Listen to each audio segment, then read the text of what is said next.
Hey, folks, it is Friday, May 17th, 2019. Coming up on Roland Martin Unfiltered, Vice President Joe Biden taking heat about the 1994 crime bill while he is trying to justify it. Senator Kamala Harris says it contributed to mass incarceration. Wait until you hear me play for what he had to say about it. But is he correct? Also, families' inability to pay for school lunches is becoming an increasing problem. We'll talk about Philando Castile's mother, who did something about it in Minneapolis. A New York Police Department supervisor, actually a commander, called the death of Eric Garner, who was killed during an arrest for selling loose cigarettes, not a big deal, according to testimony at the departmental trial of the officer who killed Eric Garner. D.C. Mayor Murial Bowser is not feeling Donald Trump's plans for the 4th of July celebration in the nation's capital. Trump wants to change the whole plans, and he's literally focused on all the minor details. Dude, don't you have bigger things to worry about than the pomp and circumstance of a 4th of July parade and fireworks show that they can do without you and have done without you? Oh, a middle school teacher in Minnesota is on leave for using the N-word with her students. Not a wise way to teach. Plus, in Orange County, California mom lets her daughter's bullies know, when you come for my daughter, you come for me. We might as well call that segment hashtag Team Whip That Ass. All that plus picking up trash while black and the author of a children's book, Hair Love. And today I gave the commencement speech to the folks, students at, of course, Bowie State University in Bowie, Maryland. We'll show you some of that as well. Folks, it is time to bring the funk on Roland Martin Unfiltered. Let's go. He's got it. Whatever the miss, he's on it. Whatever it is, he's got the scoop, the fact, the find. And when it breaks, he's right on time and it's rolling. Best believe he's knowing. Putting it down from sports to news to politics. With entertainment just for kicks, he's rolling. Yeah, it's Uncle Roro, y'all. Yeah, it's Roland Martin. Yeah, rolling with Roland now. He's funk, he's fresh, he's real, the best. You know he's Roland Martin now.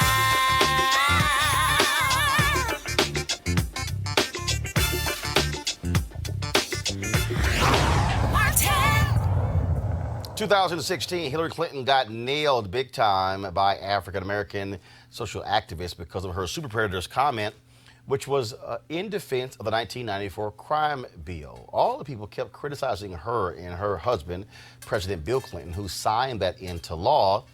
Yet during the campaign, I kept trying to tell people, why is it that y'all are ignoring the very guy who wrote the crime bill, Obama's then Vice President Joe Biden? It never came up, frankly, when Obama picked him to be his vice president. But now Joe Biden is running for president, and it is now getting some renewed attention. Well, one of the issues is that Joe Biden is also defending the 1994 crime bill. Now he's also taking some heat. So first off, we're going to show you this video do we have the video, folks, of Joe Biden actually defending the crime bill? All right, so we don't have that video. I'm going to try to find it on my iPad, but it really was a trip to hear Joe Biden. It was at an event where they were outside, and he was asked about it. Now, it's interesting because previously Joe Biden talked about it having an impact with regards to the crime bill. But then all of a sudden now he backtracked. Well, now he's out saying, hey, it had no issue. It did not have an impact on mass incarceration at all. And again, he knows this is going to be an issue. So therefore, he is now defending it. And so I'm trying to find that video while we are here. And so here is the video. I think I found it. I believe I found it, of Joe Biden speaking there. This is a short clip. I'm going to play a longer clip, but here's a short one. Nationally beat the NRA. Because when we did the crime bill, everybody talks about the bad things. Let me tell you about the good thing in the crime bill. It's the one that had the assault weapons ban, a limited number of bullets in a clip. It made sure that cop killer bullets, Teflon bullets, weren't available any longer. It opened up the whole effort to make sure there's background checks for the first time in American history. Look, the Second Amendment exists But it doesn't say you can own any kind of weapon you want. It doesn't say everybody's entitled to one. I'm the only guy ever nationally beat the NRA. All right, folks, introduce our panel. Joining us right now is Johanna LeBlanc, National Security and Foreign Affairs legal analyst. Also joining us is, of course, White House correspondent, Talk Media News Network, John Christopher Bua, and Barbara Arnwine, president, founder of the Transformative Justice Coalition. I'm going to find this longer clip here, Barbara, in just a second, but I want to start with you because on this issue, again, you have Joe Biden who's talking about the crime bill, knowing full well it is going to be an issue. And the problem for him is that many people obviously have talked about it. In fact, I found the longer clip, so here we go. This is the 2-minute and 8-second clip, and that was so this is what Joe Biden, again, he was confronted on this very issue and was asked about it it took place 3 days ago, and so here we go right here. You're going to really repair a lot of the black and brown communities that have been ravaged by the war on drugs and mass incarceration. Specific policies that you're outlining for that. That's a good essay question and a good question. Folks, let's get something straight. 92 out of every 100 prisoners behind the bars are in a state prison, not a federal prison. This idea that the crime bill generated mass incarceration, it did not generate mass incarceration. The only bill, that bill had $30 billion. $10 billion went to making sure there was rehabilitation, that it was for prevention. That's what it was about. Secondly, the court, I made sure there was a setup in that law that said there were no more mandatories except 2 that I had to accept. One was that President Clinton wanted 3 strikes and you're out. It was part of this entire bill that included the Violence Against Women Act, included the gun control efforts, as well as included, anyway, I won't go, it's raining. But here's the deal. What happened is the mass incarceration occurred by the states setting mandatory sentences. What happened was, if you go back and look, the Black Caucus supported the bill. The reason why the Black Caucus supported the bill is because we made sure, I had a study done by my staff, and we found out, I remember, Judge, you and I talking about this. The fact of the matter is that the vast majority of people for a first-time offense, if they were black, they went to jail 3 times as long as of a white. For example, it used to be 0 to 13 years for robbery. We went into every major of the 10 circuit court districts. What were the sentences given to people who, if you're a white guy and you committed robbery the first time, you got, if memory serves me, between 1 and 3 years. If you're African American, got between 7 and 9 years. So we set up the same crime, same time for the same crime. Barbara, your thoughts on, again, Joe Biden offering a vigorous defense of the 94 crime bill? It's indefensible. The 1994 crime bill unquestionably helped to contribute to mass incarceration. Any position that doesn't acknowledge that is dishonest. And in fact, Bill Clinton admitted that in 2016 at the NAACP, that it contributed to mass incarceration. I was there when he did that. And it was very profound when he did that, because one thing that Joe Biden has a problem with, we saw this with the Anita Hill issue, and we're now seeing this again with the crime bill. And that is being honest and saying, I really messed up, and not having to be drugged after considerable heat and fire to saying the truth. And what bothers me about this one is that as president, he will have authority over more policy. I do think that if he can't be honest about the harm he's caused, then he cannot think that some of us will give him our votes. John, here's the thing. This is one of those things, when the Anita Hill story came back up, when he went on The View, I came on this show and I said, Joe Biden, what the hell were you doing? What you should have said is, I own this. Right. I was the chair. I could have shut anything down. I didn't accept responsibility. The following couple of days later, he actually did that. Politicians don't want to admit where they're wrong. This is a bill that Senator Bernie Sanders voted for. but he also criticized it. He said he did not want to vote for it, but because it had issues dealing with violence against women and other measures in it, that's why he voted for it, which is why they put all those things together. But this is one of those deals where if you're Joe Biden, dude, you're not going to win on this one. This is one where you just simply say, here were the things that was good about it, but yes, do the same thing Bill Clinton did, because Bill Clinton learned the lesson. He sparred with a protester. He went back and forth. Hillary Clinton did. Yes. It's one of those things where in politics, guess what? You cut bait, and you go ahead and leave. If he tries to stand on this, it's going to be a problem for him with young African-American voters. No way. The question is, what the hell is he should be do? What the hell should he do? He should look in the mirror, and he should say, maybe what you feel is the right thing is not being perceived as the right thing. Because I don't believe that Joe Biden is anyway a bad person. I believe he really believes that he is not anything but a friend to the African American community. I think that's the problem. He doesn't think that he's done anything wrong. But here's the deal, Johanna. This is not about who's a friend and who isn't. Right. This Well, is it is about because he wants to get elected. No. It's about accountability. What this about Right. is. But if you don't believe it, but here's what it's about. Congress, the death of Lynn Bias, yeah, created these new laws dealing with crack cocaine, dealing with drugs.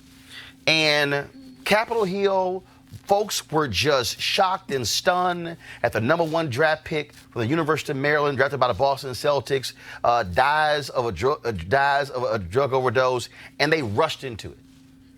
They did not talk to the experts to think about what were going to be the repercussions. Here you have an opportunity to say, we now see the result of passing bills and then what it led to. You can own up to a mistake, but if you keep trying to defend it, all you're going to do is piss folks off. Yeah, Roland Martin, I couldn't agree with you and my co-panelist anymore on this subject. I think that studies and history tells us that this bill actually did increase incarceration rate for African Americans, in particular Black men. And I think that, what Mr. Biden needs to do is essentially just to own up to it and say, you know what, I made a mistake. And as my co-panelist indicated, this is someone who is going to be in charge of foreign policies. Right. If you cannot own up to your mistake, and we get it, people evolve, right? And it's not necessarily an issue, I think, it's not an issue where Mr. Biden intentionally supported or introduced legislation that would have a disproportionate impact on the Black community. I think that there is a part of him perhaps wanting to help, and in the implementation of the policy, it ended up being detrimental to the Black community. So own it. Say, you know what, this policy has broken up families. It has truly damaged the Black community. I'm sorry. What do we have to do moving forward? And be open to accept policy proposals from experts in the community, such as yourself. Why Joe Biden fails on this, first of all, he is correct in the video that most of the prisoners in America are on the state level. Absolutely. And the crime bill was specific to federal. But here's where he makes the mistake, John. The crime bill provided economic incentives for states to change their sentencing guidelines. States look to the federal government to take a lead. Bill Clinton, Joe Biden said in the video, insisted on 3 strikes. Well, when the federal level said 3 strikes, the states then went, cool, 3 strikes. And again, the proof is in the pudding. In the actual budget, and again, a fact check was done on it. And the reality is that the crime bill offered grants for new prisons to states that impose truth in sentencing policies, which impose mandatory minimums. The mass incarceration, it exploded as a result of the mandatory minimums. And that's what Joe Biden has to own up to. Well, Joe, own up to it. Because there's a lot of people in this country think that you are the only one out there who can defeat this president, Donald Trump. So get with it. Support your soul and your heart but understand that you have caused some pain and some real consternation within lots of communities in this country. Get with it, Joe. And Barbara, and why he has to do that is because Trump is going to sit here, and even though he's going to sit here and tout, oh, I passed criminal justice reform, I signed the First Step Act, I corrected your problem. And that's what Biden has to recognize. Yes, and the reality is that his platform better be loaded with repair, because the injury is not over. It's not as if somehow this was something that happened and it's over. We are still dealing with an age of mass incarceration. United States, 25% of all the world's incarcerated, 5% of the world's population. There's no excuse for this. $80 billion annually of federal money for federal prisons. I mean, all of this is just insane. What he has to do is to come out and recognize that the injury he caused is still ongoing, and he has to recognize and take responsibility for coming up with programs and policies that are going to reverse that.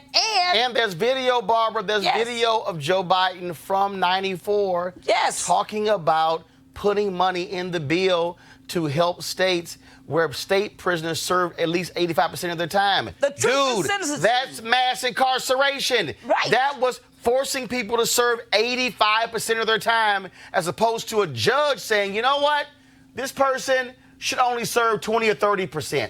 Joe, that's mass incarceration. So stop this game of saying that see, here's the game.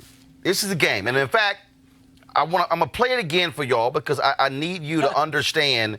And I keep telling y'all again how these games happen. Joe Biden wants to play the word game. This is what Joe Biden said. Listen, and then I'm gonna deconstruct. Hi, my name's Catherine. So I'm gonna bring up the bad part of the crime bill that you sort of referenced. So I'm curious how you're going to really repair a lot of the Black and brown communities that have been ravaged by the war on drugs and mass incarceration, specific policies that you're outlining for that. That's a good essay question and a good question. Folks, let's get something straight. 92 out of every 100 prisoners behind the bars are in a state prison, not a federal prison. This idea that the crime bill generated mass incarceration, it did not generate mass incarceration. He says, didn't generate mass incarceration. Now, the prison population in America exploded beginning in 1970. So, it is correct that the 1994 crime bill did not create mass incarceration. It was Richard Nixon's, his tough on crime policies, also on the state level, coming out of the civil rights movement. Strikes you out. Don't miss that. Beginning in 1970. So you go forward in this 24-year period. Then you get to the 1994 crime bill.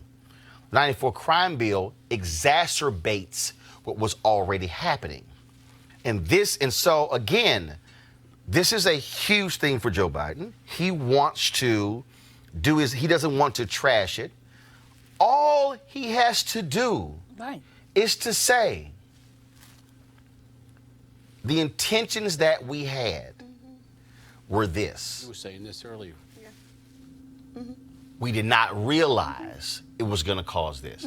Yes. Joe Biden can't get around that 85%. And not only he can't get around that. And not only if you were, hold on, let me if you were a state and the federal government says, we've got several $1 billion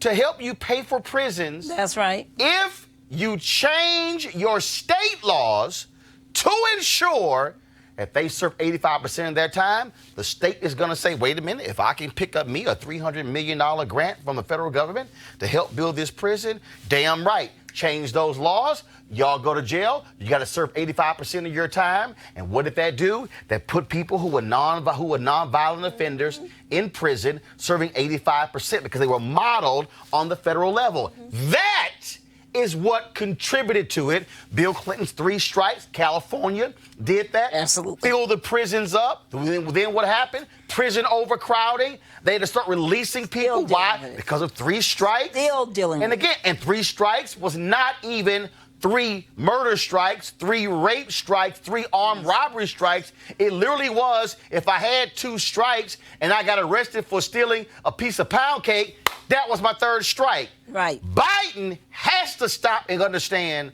if that's a problem. And let me tell you something right now. He's going to get crushed in that first debate if he tries to do that. Final comments on that. Johanna first, and then John, and then Barbara. And not only admitting the fact that, you know, this policy has had detrimental impact on the black community, not only that, but also Hold on. providing Latinos, white folks too. Absolutely. Let's be real clear. Absolutely.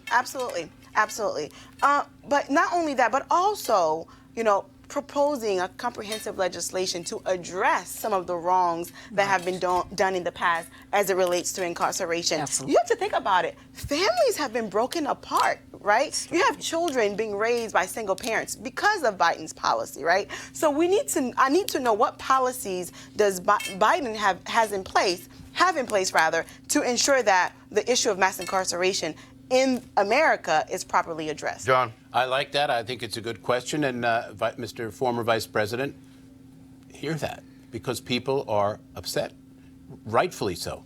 And if you are the next president and you have a Congress that will support this kind of legislation, now is the time. This problem of the crime bill is ongoing. Vera Institute just released last week a report on the growing mass incarceration of black women, and the total increase in the last number of years. Our communities have been destroyed by this bill. Nothing less than a full I apologize. I take responsibility, and I'm going to do everything in my power to repair it. Nothing short of that is acceptable. Again, he's going to, if he does it, I doubt it, but if he does that again in front of a group of black folks, what's going to happen is he's going to get this, and I'm telling you, when they had that first debate in June, if Joe Biden comes up with that defense, he's going to get jumped on by every single person on that stage, especially Cory Booker, especially Kamala Harris, especially Elizabeth Warren. You know so, Joe, I'm just saying, you might be called straight shooter Joe. I wouldn't use that line because, hell, my niece will destroy you on that one. And I guarantee the other candidates will as well. Folks, we'll talk about what is sick in this nation, is that how you can have Donald Trump and others tout this being the richest nation in the world and all of our vast resources, how we have the most powerful military in the world. So how in the hell do we have 75% of U.S. school districts reporting student meal debt? In Rhode Island, students who hadn't paid for lunches, they got cold meals until a company stepped in and actually paid for it. In New Hampshire, a lunchroom employee, y'all, was fired. Ridiculous. For allowing a student to take food and to pay the school back the next day. In Minnesota, one high school attempted to prevent students from attending the graduation ceremony if they had lunch debt. And Philando Castile's mother paid off the school lunch debt for students at Cooper New High School in New Hope, Minnesota. The money was donated last month on behalf of the Philando Castile Relief Foundation. It was around $8,000 or so. What is crazy, John, is we literally are talking about penalizing kids because of school lunch debt? I am an adjunct professor here in Washington, have been for 11 years. I have students who have to work 3 jobs to pay off their meal plan. These are not the elitist kids. These are hardworking kids. What I find abhorrent and really, really disgusting, and the root of all of this dumbing down of America, because the stupider you are, the more you will actually vote for Donald Trump, is that our Secretary of Education, Betsy DeVos, brother of Eric Prince, and we all know what he's all about, never even had an education degree, and she has never taught a class of students in her life. This is a disgrace. This is where we're headed as a country, to shame students. I mean, many kids, as we all know, we travel around, we go all over the place, Roland. Sometimes it's the only meal that these young kids get, is this meal that they're getting in school. How the hell, Johanna, literally, we're not gonna let you graduate because of school lunch debt? It's disgrace. And then in Rhode Island, oh, the hell with that, here's some cold food.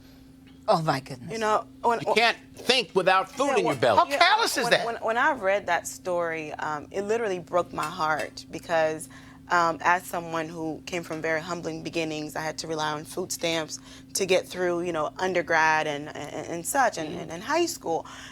And so I understand what it's like to not have money to eat, right? And when you cannot eat, when you don't have a proper meal, you can't focus, you can't think, right? You can't succeed in the classroom. And the fact that America is so rich, right? We have all the resources. This is not an issue about the country not having enough resources to feed these children. It's about people just don't care about poor people anymore in this country. Where's the humanity, right? I mean, these kids, we have the resources to ensure every child in America has a hot meal before class starts, right? And we're not doing that, and it's heartbreaking. Well, it puts the lie to this. It really puts the lie to this whole mythology that we got this great economy, when in reality, hunger has gone up in this country. In reality, poverty has gone up in this country. In reality, the jobs, the quote unemployment, the jobs people are working aren't paying enough. Mm-hmm. That's why parents can't pay for their children to eat at school, because we're not giving them the quality jobs that pay them the kind of money that they can have the ability to feed their own families. Yeah. This is the tragedy of America. And when we, I just think that we got to really be very clear that this vulture capitalism economy that we live in right now is just siphoning off everybody's ability to succeed. So it's very, very, very important that we come up with other measures to, instead of punishing children, punishing the children, that we come up with other measures that allow people to eat, be fed, and to be able to go to school. Now, let me tell you, Roland, I was one of those kids, too, who had to hide out in the library during lunchtime because I didn't have the money to buy lunch. And I'm very, very lucky that I got through all of that. But it's wrong. It's wrong, and a lot of people don't. And also, this is also a country that actually pays farmers not to grow food. Right, isn't that something? Right, that makes no sense whatsoever. All right, folks, let's go to New York, of course, where Danielle Pantaleo, the officer who killed Eric Garner, is facing a New York Police Department hearing. Here's what is stunning. A New York Police Department commander called the death of Eric Garner not a big deal, according to testimony at the trial of Pantaleo, who's the one who applied the deadly chokehold. Now, after Pantaleo choked Garner from behind and before three other officers tackled him, Sergeant Danon Samanov told Lieutenant Christopher Brandon in a text message that Garner, quote, was most likely DOA. He has no pulse.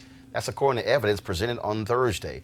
The Staten Island Advance and New York Times both reported, and that's when Lieutenant Brandon responded, not a big deal.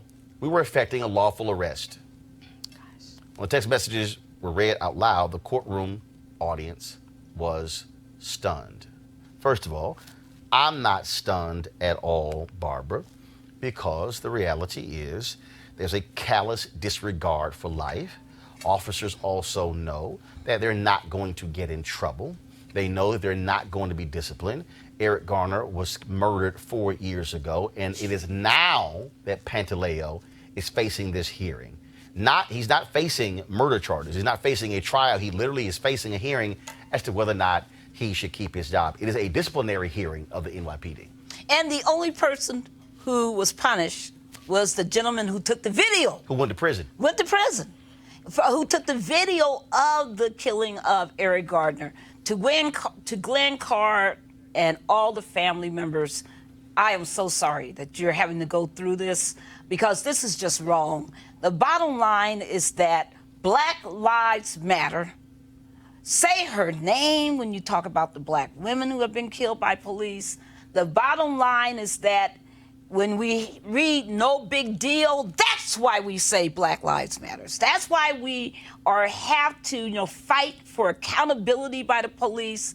Pantaleo needs to go. He needs to be in jail. He doesn't even. This just is beyond me that we are at this point. And this lieutenant, he needs to be disciplined, because anybody who's in a command position who has that kind of devaluation of Black lives has no business being on the street, has no business being in command. John. I'm going to sound like Bill Clinton. I feel the pain. I grew up in New York City. I grew up a mile away from Donald Trump in Queens, okay? I know him as a young man. He was a fraud then, and he's a fraud now.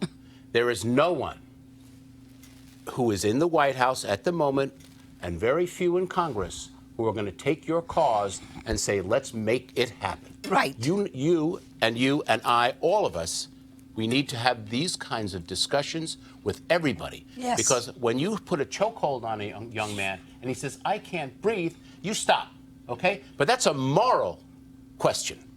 And we are not, this country, I tweeted out before some unbelievable thing that Trump put up, and I wrote, Lincoln wept, JFK wept, Ike wept, MLK wept, Robert Kennedy wept, okay? This is what we're talking about. You know, the shortest verse in the Bible is Jesus wept.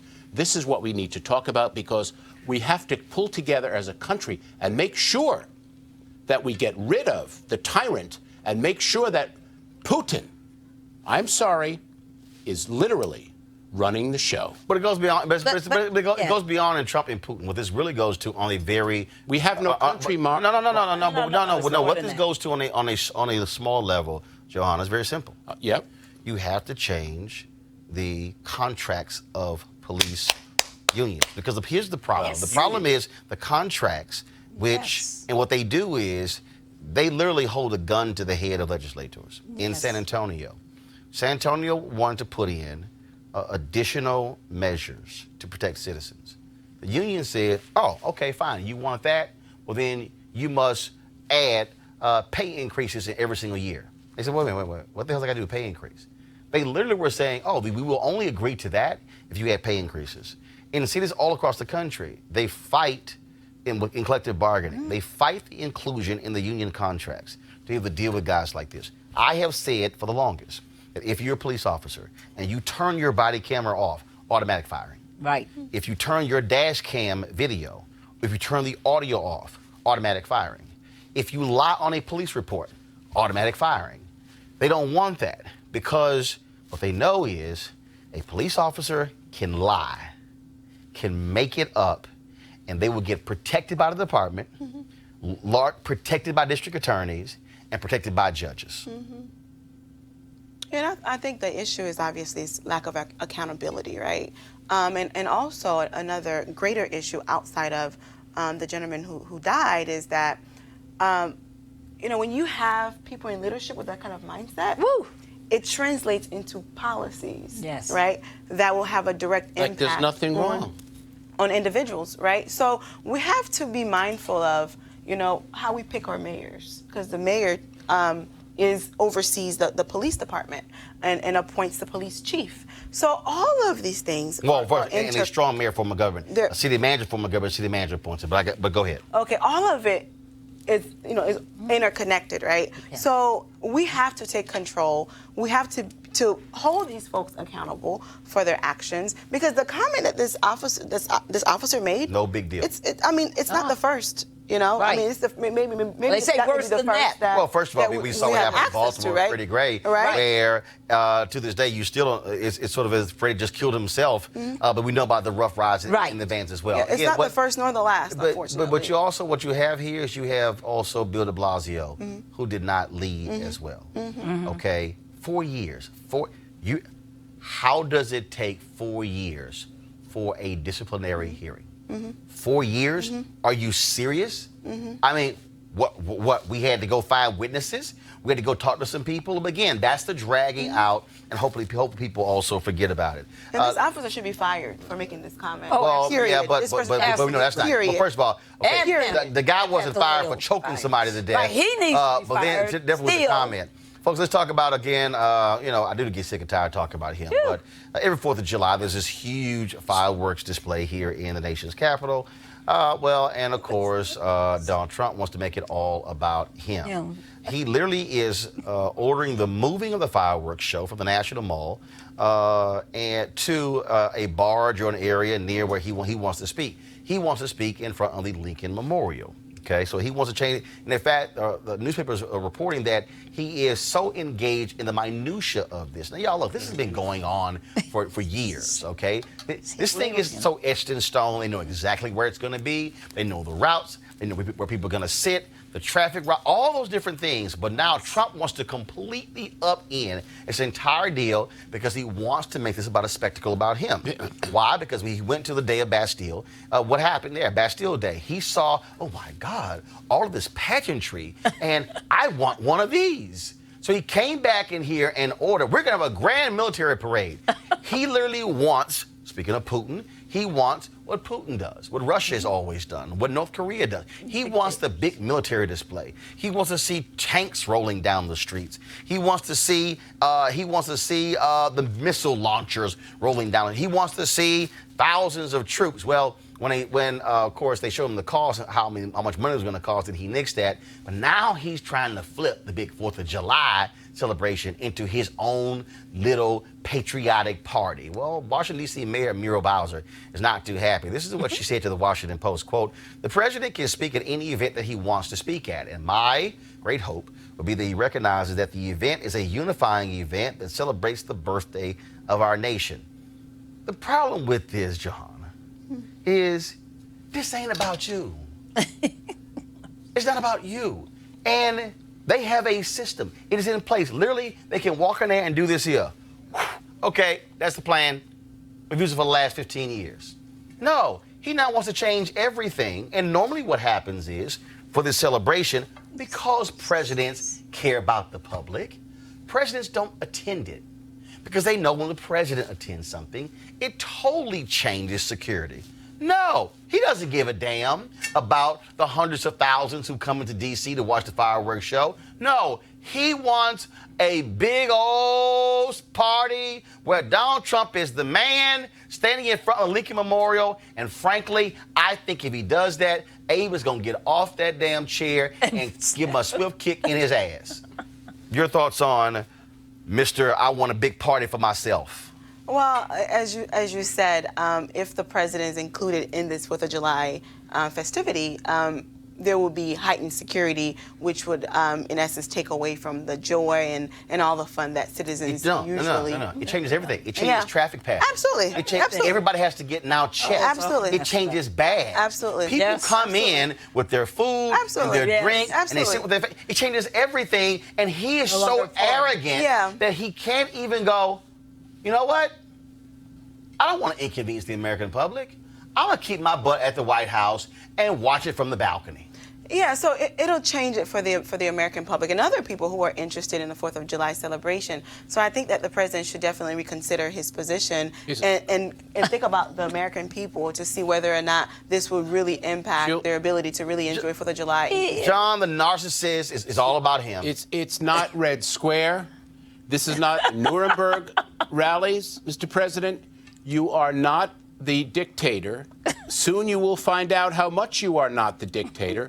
And you know, Muriel Bowser, you stopped him from the last time he got these highfalutin concepts when you realized that tanks going down Pennsylvania Avenue was something you're going to have to repair as the chief executive. It's going to destroy the streets. The streets were not built to carry tanks. You want to do that? Go to Pyongyang or go to Red Square in Moscow. Well, and maybe you will. Maybe Putin will invite you over. You could stay for a few years.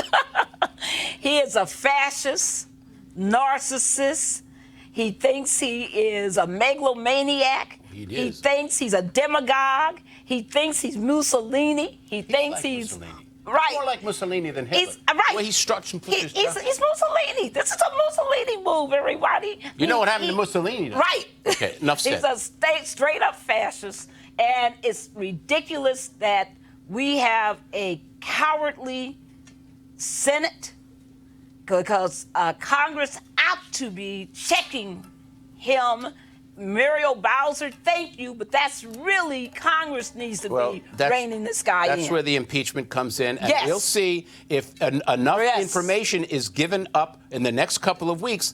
Mnuchin decided he would thwart that giving up the taxes today. There's the fight over the Mueller report. Roland, you know, one after the other after the other. Yes. The fact is, people are calling for the impeachment. Why? Well, you're not going to win the House again, or the Senate wouldn't approve it. The fact is, that is the only way, Doctor, that the information will get out. And I believe live, TV, televised impeachment hearings work. They work. Look what happened to Nixon. Well, he had to resign. They're imperative. Yeah, but again, the bottom line is They're he imperative. wants a big-ass party, and he shouldn't get it. All right, for some. I'm not going. I'm going to. Well, I don't go anyway because I read Frederick Douglass. It's What would the Slayer think about the 4th of July on that particular day? Hey. So I celebrate Juneteenth. All right, y'all, got to go to a break. We'll be back on Roland Martin Unfiltered in just a moment. You want to check out Roland Martin Unfiltered? YouTube.com/Roland S. Martin. And subscribe to our YouTube channel. There's only one daily digital show out here that keeps it black and keep it real. It's Roland Martin Unfiltered. See that name right there? Roland Martin Unfiltered. Like, share, and subscribe to our YouTube channel. That's YouTube.com/Roland S. Martin. And don't forget to turn on your notifications so when we go live, you'll know it. All right, fam, I invited you to come out swinging and join me for a day of golf at the University for Parents Golf Tournament on Saturday, June 22nd in Southwest Atlanta's Wolf Creek Golf Course. It's a golf tournament with a purpose, a fundraiser for the University for Parents, a program designed to empower parent learners through education, inspiration, and support. It's all a part of Susan Taylor's National Cares Mentoring Movement. Now, when you empower the parents, you empower the children as well. Location of the tournament is 3000 Union Road, and the shotgun start time is 9 a.m. To register, go to www.u4parents.org, letter U for parents.org. For more information, be sure to call 770-316-3487, 770-316-3487. I certainly hope to see you there. All right, folks, it's time for another edition for Crazy-Ass White People. No charcoal grills are allowed. I'm white. I got you, Carl. Illegally selling water without a permit On my property. Whoa! Hey! You don't live here. I'm uncomfortable. All right, y'all. A Minnesota teacher has been placed on leave after a video showing her using a racial slur while speaking to middle school students went viral.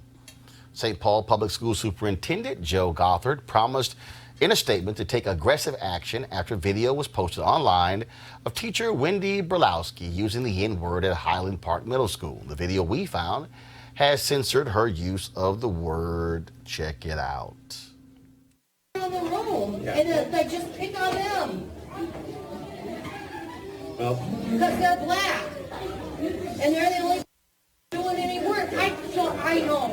I'm sorry. no. That's what you've been saying. That's it. She's repeating what you're saying. But I'm sorry. I'm sorry. I don't feel sorry for Wendy. Y'all know Wendy gonna lose her job, and I keep telling y'all. He needs to.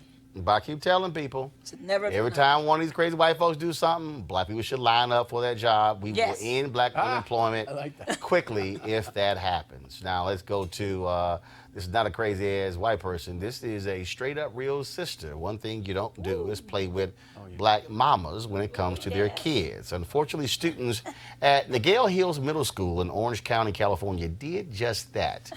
When Kristen Tinsley found out that her daughter was being bullied and sexually harassed by classmates. Let's just say her mama decided to roll to the school and she can be a charter member of #Teen Whip That Ass. That's one of my daughter. She's a girl. Y'all are boys, okay? If y'all bully my daughter, if you look at her the wrong way, if you breathe the wrong way, send your mom to me. Sisters, aunts, anybody over 18, I'll fuck them all up. Do you understand me? Leave my daughter alone, and I'm not going to say it again. But if I have to go to every class, I'll do that. And I'm letting you know right now, any mom, any sister can catch these hands, okay? That's Period. how pissed I am. Y'all gonna leave her alone. I mean, no messages online, don't post nothing about her. None of that. None of that. Y'all don't know me. Y'all think y'all bullies? I'm the big bully, okay? Let that be known and understand that. Leave my daughter alone, and I mean it. And if I have to come up here again, it's gonna be problems. She's a girl, she can't handle y'all. If y'all are boys. If y'all was girls, I tell her to meet you after school and handle it outside like a real one. But since you guys are boys and she can't do anything, tell your moms, tell your sisters, tell your aunties, cousins, whoever. As long as we're over 18, we can handle this any day. You understand that? You don't pick them up. Ass whippings for free. For free. You ain't even gotta pay for it. For free. Do y'all understand me? Leave this girl alone. She's taken care of. You won't play that, okay? And I'm not gonna call out no names, but you're gonna leave her alone, and I mean it. Ass whippings for free. That's a new hashtag. Hey, Barbara, look, I understand. I mean, this reminds me of a few years ago. I was on Dr. Phil's show. Remember the brother down, I think he was in Florida, where his daughter kept picking on his daughter. And it was a special needs daughter. And so my man got on the school bus, and he was like, yo, Stop it. mess with my daughter again. I'm kicking all y'all. I mean, he went off. And they tried to charge him. And so I was on Dr. Phil with him. And I said, yo, Doc, I'm with the daddy. The daddy was like, you mess with my daughter, you mess with me. I'm with, Mom said, y'all gonna catch these hands. I'm with Mom. I'm with her. It's called BMWA, Black Mama Whipping Ass. You don't mess with a black mama. You don't mess with their children. You don't do this mess. I mean, the bottom line is she put it on the line. She did not threaten the kids now. Yeah. She was very clear. And what I love is her essential... No, she threatened the kids. But her essential analysis is that this mess starts at the house. Because she said, send the 18-year and over folks to me. Send your aunts, your moms. Send them because she knows that's where it starts. She knows that they're coming from households where people are talking the N-word, where they're making fun of black folks, where they're denigrating our lives, and she was right to put it where it belongs. John, this is where you walk in, and this is where you take matters in your own hand, and you send a message to the kids. In fact, if that's my kid, I'm saying point them out. Point them out. I'm telling you right now, if it's my kid, I'm going to say point them out. And then I'm going to sit there after school and I'm waiting with their little ass when their parents roll up. And I'm rolling up on parents. I'm like, you know what? Your punk ass son is a bully. That's what I'm doing. Let me tell you something. My mother did the same. My mother did the same thing. I did too. When I got bullied as a little kid. And if my brother wasn't around, who was 8 years older than me, who would stand there in the schoolyard and scare them all to death, my mother would go in. Not only would she go into the kids, she'd go into the teacher.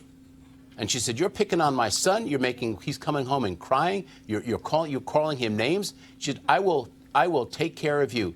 You know what? Black mamas and white mamas unite for their children because this is the most crucial thing you have. This is what you give to the world, and this is what you want to make sure the world respects.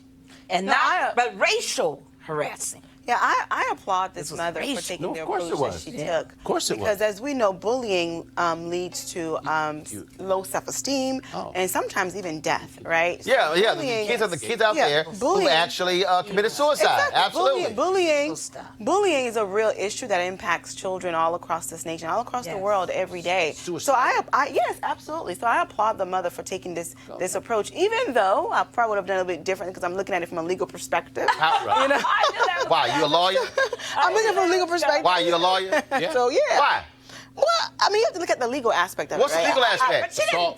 Wait. What's the legal aspect? The fact that she's threatening folks, you're not supposed to threaten anyone, right? It's illegal. Arrest me. Right. Look, the reason I get it. Look, I'm telling you, when I was in middle school, there was some kids who were on the bus and they were sitting there horsing around, and then one of the young women, so a guy, he grabbed her shirt, and then her breast got exposed.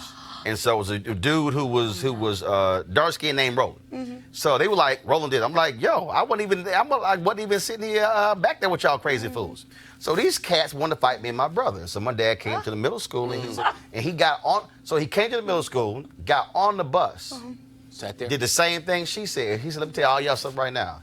Not a single one of y'all gonna touch either one of my sons. Yeah, I just hope that. And so then one of the dudes on the bus pulls a knife out. My dad was like, give me that goddamn knife. And Seth was saying, you gonna pull a knife on me? He said, I'm telling all y'all right now, one of y'all touch one of my sons, y'all dealing with me.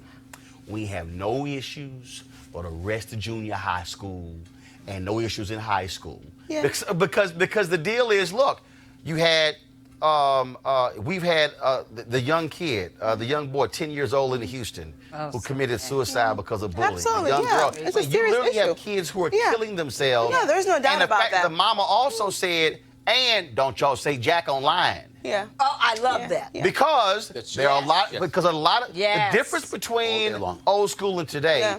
is that bullying may have stopped when you left school. Yeah. Yeah. Now they are bullying them on social media as well. Yes. So All your it classmates is. get that same message. Yeah, absolutely. Yeah. Johanna, go ahead. It is my hope that the mother does not have to resort to violence in an effort to ensure that her child is safe from bullying. I hope that the kids get the message and the person who's actually abusing her child at school gets the message in this. Oh no, they got the message. They got the message. Y'all don't want these hands. Right, by any Well, let's hope you don't have to put hands on anyone. Hey, guess what? Let's hope I that- advise y'all get y'all kids in check. Hashtag team whip that ass. All right, y'all, a white police officer in Colorado has been placed on leave after detaining a black man for picking up trash in front of his home. Actually, but no. He was initially placed on leave. Now he is quitting the force. Y'all remember this video? Go ahead and play the video. This took place a couple months ago. The encounter began when the officer was patrolling a residential area that is considered private property and asked the man if he belonged there. Well, the man was cooperative and even gave the officer his school ID. He asked the man to sit down and put down his weapon, which was a trash clamp. Well, guess what? That officer... he is now saying, you know what? I'm good. It's time for me to go. That's called, I'm going to get fired, so let me go ahead and bounce anyway. And so that's what we have there. So, yeah, again, another job opening. Another job opening. Another job opening. But here's the problem. Don't be surprised if he's able to get a job in a neighboring city, which is also part of the problem. All right, folks, you probably heard about the children's book, Hair Love, that tells the story of a black father learning to do his daughter's hair. Now, you really need to get this book for your kids. It's a pretty funny book. Author Matthew Cherry, who's also former NFL player, who's turned movie director and author, he sat down with me, along with illustrator Vashti Harrison, to talk about the book. Check out our conversation. All right, folks, we're joined by, of course, Matthew Cherry, Vashti Harrison. First of all, Vashti, really? Black people know Vashti McKenzie, Bishop Vashti McKenzie. You know, all these Vashtis we know. my mom is Trinidadian, and in Trinidad they say Got it. See, Yeah. they say Vashti. exactly. They say Vashti. Now, when they hopped across that pond, it was like you come to America like Vashti. Exactly. And black people draw it out. Vashti. So when y'all on the road, how often do you hear Vashti? I hear lots of different things, but Vashti is pretty common. Yeah. I probably call there 3 different versions myself. So how did this book originate? You know, I had this idea to do a animated short film, of a dad trying to figure out how to do his daughter's hair for the first time, and the hair ends up having a mind of its own. Which is real life. Yeah, which is real life. I remember seeing all these viral videos of dads, just like playing with their daughters, like playing with them or doing their hair. And, it was kind of like a double-edged sword because obviously it was really great that these videos were going viral. But also I was like, probably a reason why this is happening is because people aren't used to seeing it. Right. I think there are a lot of misconceptions and stereotypes that we're not involved in our kids' lives, let alone doing like these small, menial domestic tasks with our kids. And, I just thought it'd be a great opportunity to kind of show that we are in our kids' lives and try to, break some of these negative images that we have of ourselves. And then you got involved. How? Yeah. Yeah, that's right. So he launched the Kickstarter campaign and reached out to me to create some kind of art so that people would have an idea of what the movie was. And you had previously done children's books? Yeah, exactly. So I write and illustrate children's books, and I also do illustrations here and there for visual development work. And so that's what he was looking for. And I think it was during the process of the Kickstarter campaign that people had suggested and he had the idea that we should produce it as a picture book. Now, I'm not technically involved in the movie, but when the book got picked up by Coquila Books, they reached out to me to ask me if I would consider illustrating the book. So it didn't have to be me, but it worked out that it was. So you did a crowdfund. Yeah. And how much did you raise? We raised roughly almost $300,000. It was like 283. And were you shocked by that? Yeah. It was crazy, man. It was like the craziest thing I've ever been a part of. Now, the Kickstarter was for the whole project. The short film. Yeah, the short film. Yeah. Well, one of the gifts that we offered was for a picture book. We just didn't know how we were going to figure it out. And then 3 or 4 days into the campaign, Namrata, who is our kind of the editor, and she's like the head of the Coquila Books, she reached out and was like, look, I'm a big fan of this. You know, we're about to start this new division, and I just think it would be really awesome if we could help make the book with you guys. And it was just like that, we had a book deal. Why do you think it resonated the way it did?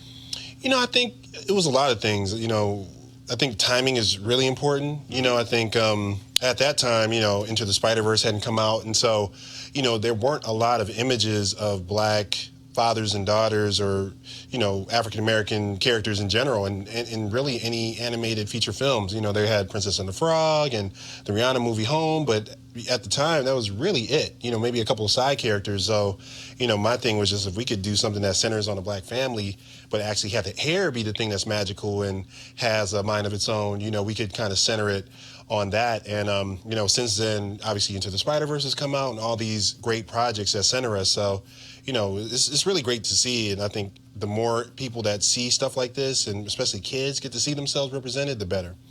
Vashti, it is interesting when you talk about Black hair, how for non-Black people, it's like this thing. I mean, my godmother talked about being in China, and folks just wanted just to touch her hair. And then you can ask any number of Black women this whole deal, oh my goodness, can I touch your hair? I'm like, no, you just can't touch my hair.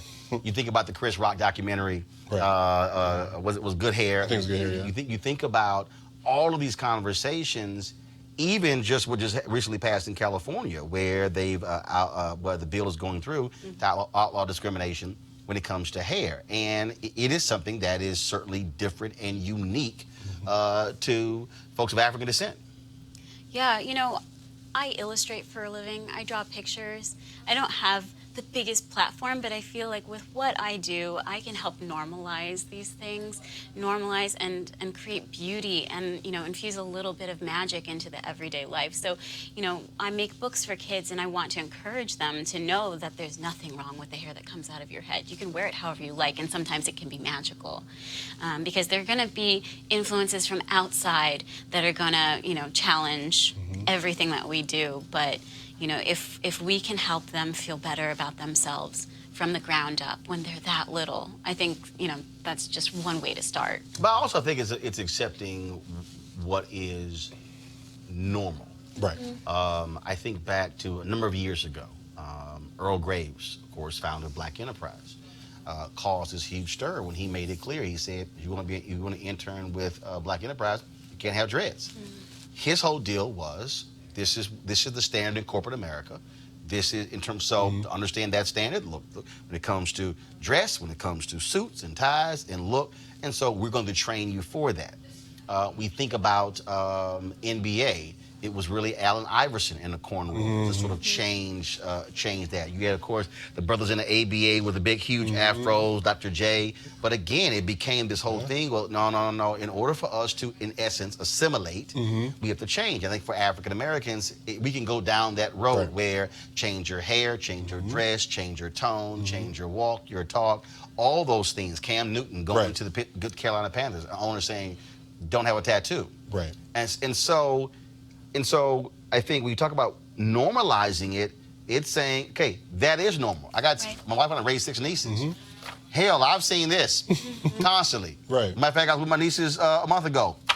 They look just like this. I mean, it's normal, And now what is normal for us now is going out into the world, and that has to be accepted as well, that you can wear your hair natural if you're a television anchor. Yes. You can wear your hat if you're an athlete as well. Yeah, I mean, remember Ricky Williams when he was like one of the first NFL players to wear dreadlocks, and people were talking about him, acting like he was Jamaican and all this other stuff. And now if you turn on an NFL game, love weed the right. amount he did. I mean, let's just be real, real honest. True.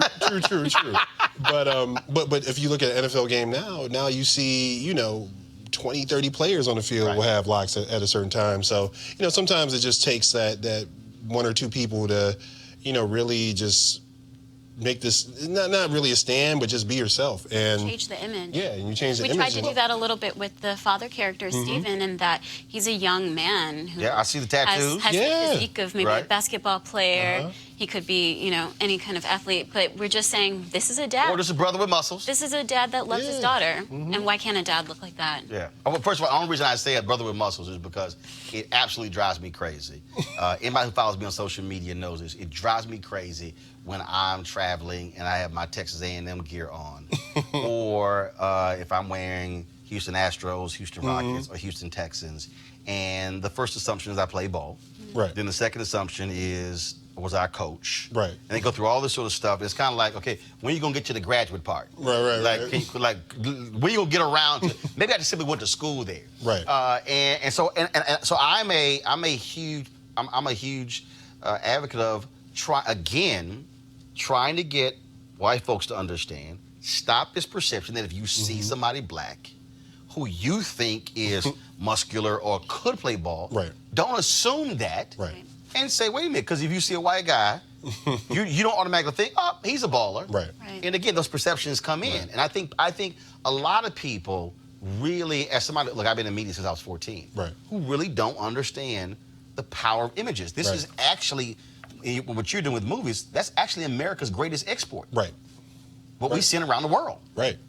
Well, and that's the thing, like, images are so powerful, and like imagine growing up and never seeing yourself represented. You look at magazines, you look at TV shows, you look at movies, and you see people with lighter skin. You see people with this straight blonde hair, and you don't see yourself represented. You come back home and you look in the mirror, and that can make you feel less confident about yourself. And so all we're trying to do is just simply say, look, we see you, we think this is a very specific niche, but also it's universal in that, these are things that parents do for their kids when they love them. If there's something that they don't know how to do and the kid asks them how to do it, you're going to try to figure it out. You're going to go online and look up some videos. You're going to call a friend and try to figure it out. So that's really what the book is about, just showing what parents do for their kids when they don't know what to do and they're trying to figure it out. Have you had to deal with folks who will reject your view of reality?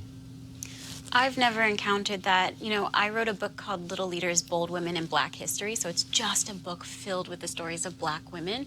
And I've had a few people ask me, well, why would you make a book that is only about black women? And it's not, a dis-acknowledgement of anything else in history. It's just saying, like, I want to see these stories placed all together. So I find that first people... of all, if anybody actually understands history, they'll realize who is actually being left out. Exactly. I mean, exactly. again, I think if you ask the average person to name civil rights leaders, even historical civil rights leaders, they will go...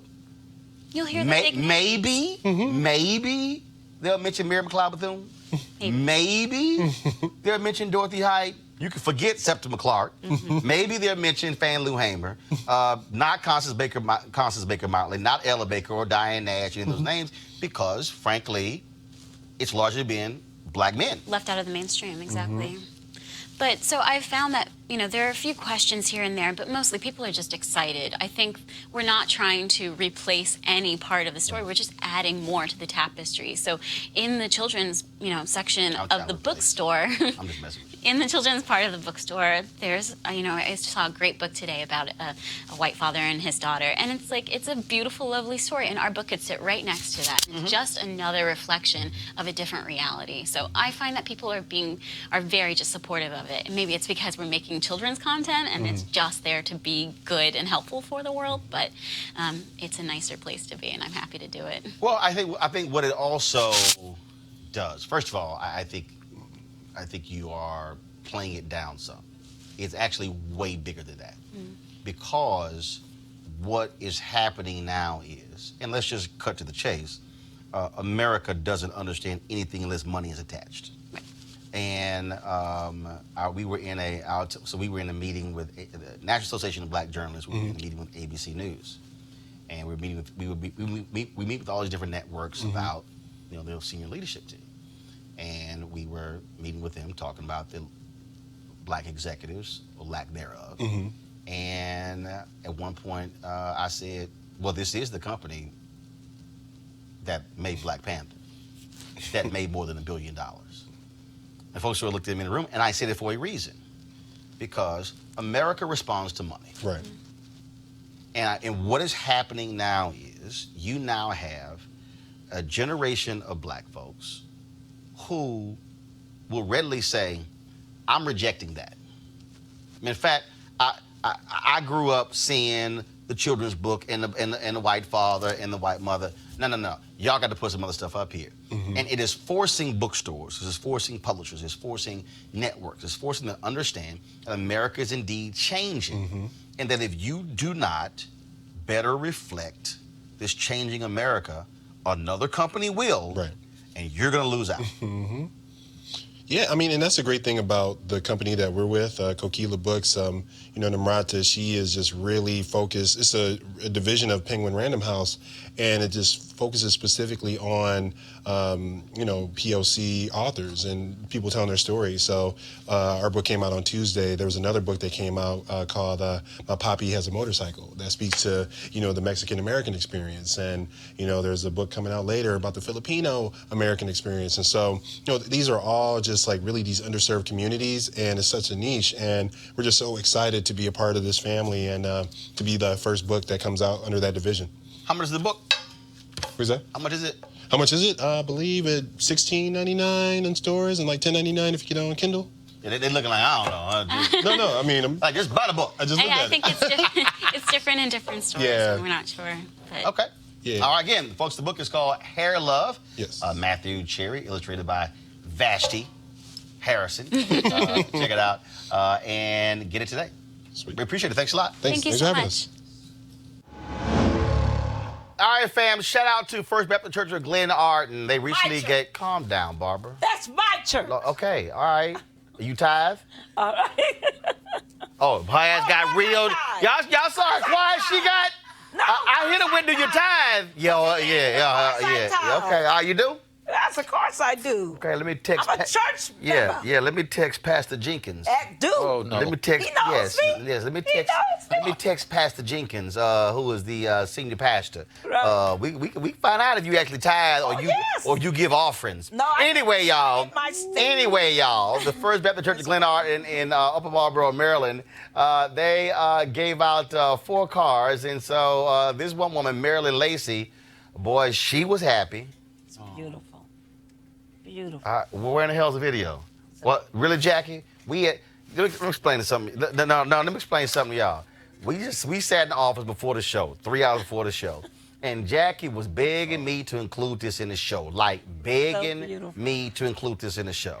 And she was like, it's a 4-minute. I said, we are not going to play the whole 4-minute video. We're going to play 45 seconds, okay? Oh, they were all excited. We play 45 seconds. Now, I actually do the story. I actually go ahead and do the story, and the damn video not even ready.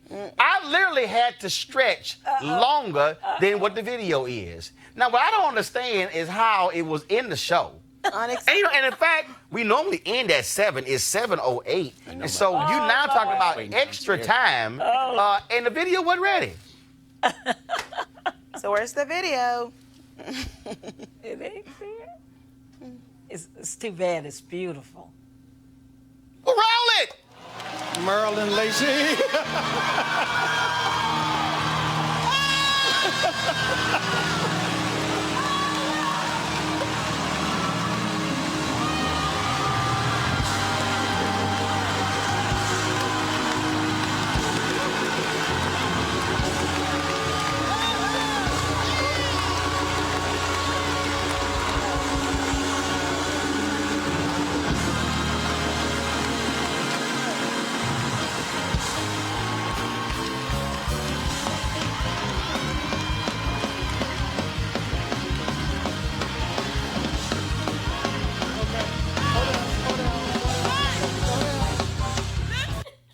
I think Maryland ran track in college because the original video was 4 minutes.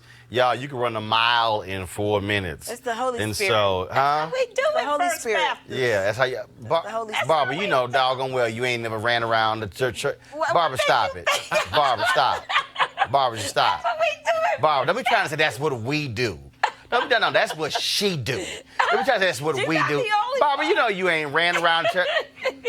Y'all can't stand black people do that. I done run up Don't y'all can't stand black people do that. Somebody else does something, but that's what we do. No, that's what she do. They ain't what you do. Anyway. I up and down some steps. Yeah, okay, all right. Yeah, okay, all right, yeah. Stop it, it's the Yeah, Holy we gonna check your iWatch to see how many rings you got. All right, final comment. Anything this week what we want to talk about? We'll start with John. Pray for our country. All right, that was quick. All right, Barbara. Definitely read the Vera Institute report on women in incarceration in jails. LeBlanc, what you got? The fact of the matter is, our nation is being faced with some challenges, economic, politically, and socially. So we have to rally ourselves and get educated on the various issues and act accordingly.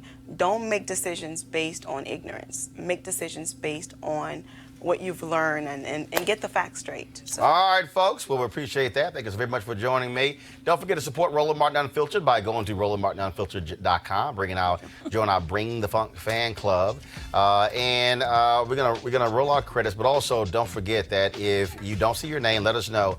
So beginning on because we're emailing everybody the promo code where you have a discount. And so on Monday, actually next week, I'll tell you about some products we're gonna have on sale where you can utilize your discount to actually get that.